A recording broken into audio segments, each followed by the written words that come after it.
වැඩේ වෙලා වගේ ඔය එන්න පෙමගෙන. එහාරයක් කියලා වෙලා වගේ. රාන්දු. වූ.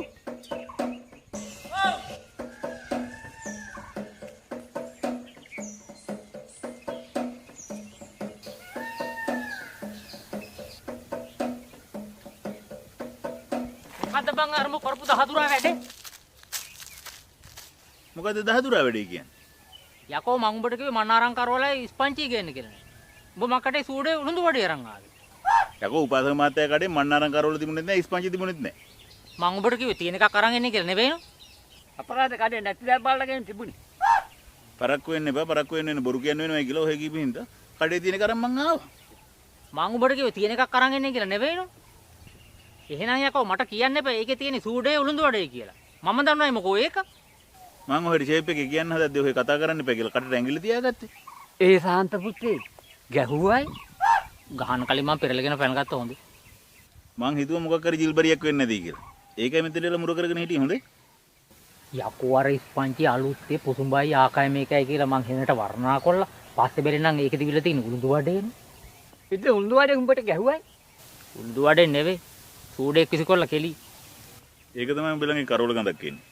කරවල කුරික්ගෙන් කෙලියන් ගත්තා. මොනෝ? ඔව් ඔව් උඹ තමයි ප්‍රධාන බෝගේ දී ගැව්වේ. අපි ගැව්වේ ඇටි.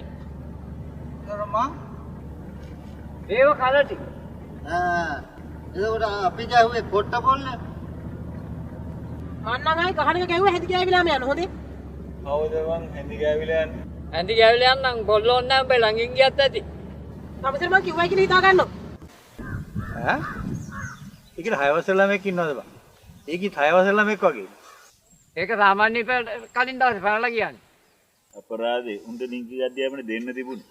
උන්ටලින් ලිංගික අධ්‍යාපනය දුන්නා නම් උන් පැනලා 6 වසර. ලිංගික අධ්‍යාපනය මදි වෙලා ලිංගික ක්‍රියාකාරකම් බැරි වුණා තමයි එහෙම වෙන්නේ.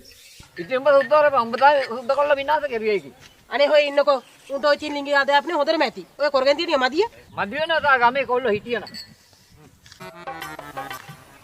ඊයවසේදී අරුට අරගෙන ගිහලා නෙළුවක් දන්නේ නැහැ. ඊයන නෙල්ල නැතුව ඇති. ඔහෙ උසෝකයි කුසුමක්කට ගියාද බැන්නන? කුසුමට බැන්න කියන්නේ ඉතින් ඇමරිකාවට බැන්නා වගේ තමයි. පන්න කෙලින් ඉති. කරන ගොයියා. මොකෝ ඇමරිකාට ගැහුවා කරුමාවේ. ගහන්න එපා කියලා අරු වැඳවටනේ. කවුද? තාත්. කාටේ ඔහෙටේ කිව්වේ? ඔව් සිංහලෙන් කිව්වේ. මොකද්ද සිංහලෙන් කිව්වේ? බුදුම්මෝ ලබ්බෙන්නම් ගහන්න එපා කියලා. ඔහෙ ලබ්බෙන්නේ ඇමරිකාවට ගහන්න ගියනේ. කුල අපිටකලා බය වෙලයි. ඇනේ මේගේ ලබ්බ. ලබ්බෙන් ගහුවා අබ්බයාට හොඳ නෑනේ. ඒකයිනේ. ඒක තමයි. ඔහෙද උලට වඩා කල්පලම් මද කාපියුන් අපිව අන්දන්න හදලේන සෑහෙන්න. ඒ වුණාට පුතේ කොහොම ඉන්නේ මේ ළමයි සෙල්ලම් කරුවේ. අන්න ඒක නෝ සර්. දැන් සේරලා එනෝ දැකලත් මොකෝ අපි එහෙනම් දුවන්න බෑ. තාමහත්යා මම බොක්කු ගාඩු විශ්යක් ගහන්න පහක් ඉන්නවා. බා නෑනේ පුතේ හතරනේ මෙතන ඉන්නේ. ඇයි එතකොට ඔහෙ? මං ඉතින් දඹදිව යන සම්මාද වෙන්නේ ආවේ. ඉවිච්ච රුපියල් 300 මට දීලා කොක්කොට මේ ළමයි ඌරු ගැව්වේ. කමන්නේ ලොකු වාසක මාමේ. ඔහෙ දඹදිව ගිහින් එන්න. අපි මේ සේරලත් එක්ක යන්න. කොහොමද හරප්පත් එක්ක එකතු වෙන්නේ හොඳ කතාවක් ඒක නේද? ඒකනේ. මොකද මම කඩයක් කරගෙන ගියා. ඔය කඩේ ගාව තමයි මේ උනේ. ඔව්. විමායගල මෙහෙම කතා කළා. මෙහෙම කරමු කිව්වා. ඉතින් අපි අර කෝපි කඩේ හැඩයට එතන මේ ඔන්න ඉස්සරලම තමයි දැක්කේ කෙරුවේ අපි. ඒකනේ නේද?